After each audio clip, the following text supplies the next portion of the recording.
Okay, now I'll give you a very rough sketch of Confucius' life story. If you are interested in Confucius, you can read a lot about Confucius' life story. Well, Confucius was born of a declining Shi family. He lived in a poor life as a young man.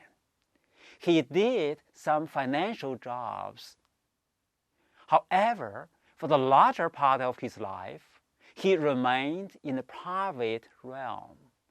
He did not attain a greater power or a higher position. He did not fulfill his public vocation. His own state of Lu was a small and weak state. But since the ruling house of state descended from the great Duke of Zhou, it was closely linked to the Zhou cultural heritage.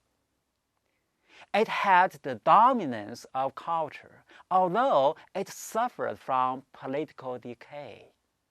The power of the Duke had been usurped by the three noble families. They were Meng family, Ji family, and the Shu family. Confucius found in his own state all the violations of the normative order. He was so agitated by the terrible situation. He traveled to the neighboring states, such as the state of Zheng, the state of Chen, the state of Cai, and the state of Qi. He tried to seek opportunities in politics. He had great ambitions to advise the princes on how to restore order within the states and even within the whole civilized world. But he failed. The successful job Confucius took was to be a teacher or a transmitter of Tao, as he said of himself. A host of disciples followed Confucius.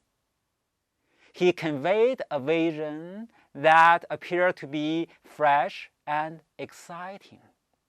It is his role as a teacher that established his unique position in the history of Chinese civilization.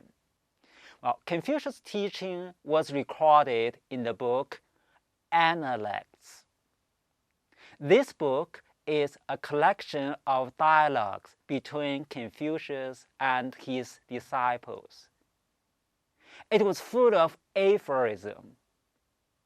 And this book was compiled long after Confucius' death. It contains the master's sayings and many of sayings of his disciples.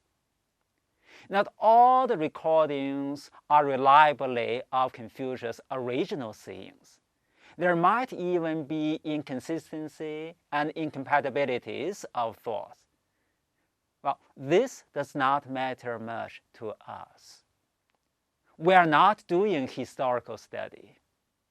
What we are doing is philosophical study. The whole book of Analects is primarily concerned with the issue of Tao. In the book, we have sayings like, the Tao does not prevail in the world. The Tao is not practiced. What is the meaning of Tao? Roughly speaking, it is a name for the all-embracing normative human order.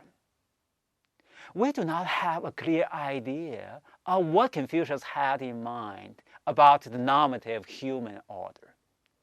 One thing that is certain is that Confucius thought that this normative human order does not prevail in the world of his time.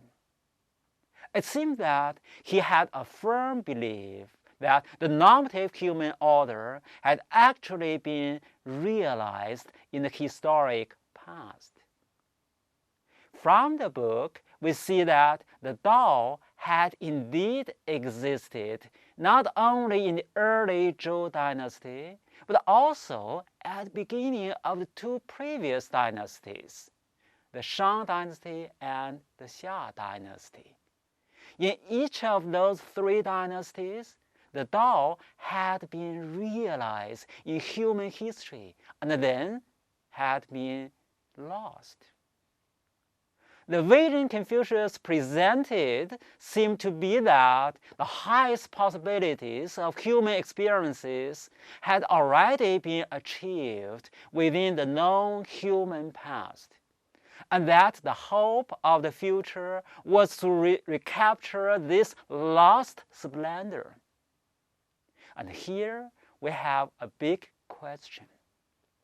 Why was Confucius so confident that the highest values of human civilization had already been realized in the human past? And how could Confucius be so optimistic about the future restoration of Tao? Okay, next time in lecture 4, we will go into the details of this problem. We will take up Confucian philosophy as proposed by Confucius in the Analects. Okay, finally, I would give you the discussion question for today. Could you illustrate the difference between the Shang culture and the Zhou culture in respect to ritual orientation? Okay, that's all for today. Thank you.